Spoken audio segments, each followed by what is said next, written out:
My name's Karl Schrieber. I started my walk at 18 years old in 1979.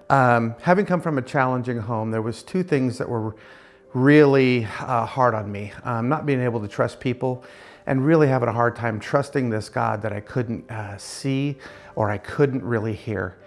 But I had a dear friend who was a friend and a mentor, and he took me to a place in California that was a prayer and worship night. But there was one thing I wasn't planning on, a man who stood up and he spoke in tongues.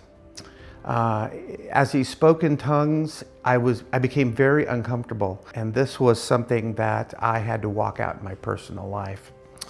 For many years of my life, a lot of years of my life, I really just skated by.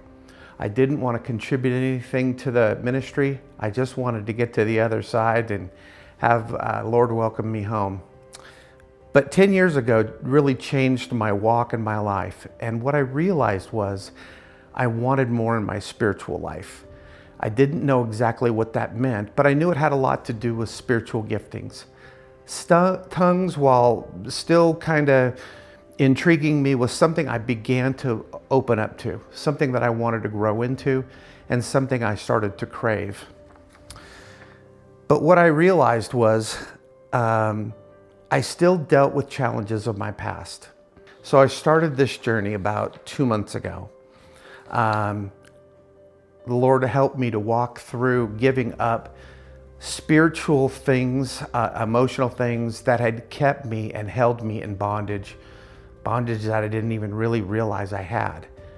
But the beautiful thing that happened a few meetings ago in the upper room experience that we had here was I had a newfound freedom.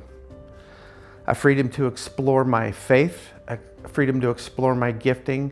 I had a peace that I didn't really understand. And that peace led me to my first opportunity to speak in tongues, learning my spiritual language. I have a new sense of freedom. I have a spiritual language. I know that it's mine specifically. And the book of John, Jesus talking to the disciples, and he was most notably talking to Philip. And he was telling him that he goes to the Father and intercedes on our behalf. And I just remembered how powerful that was.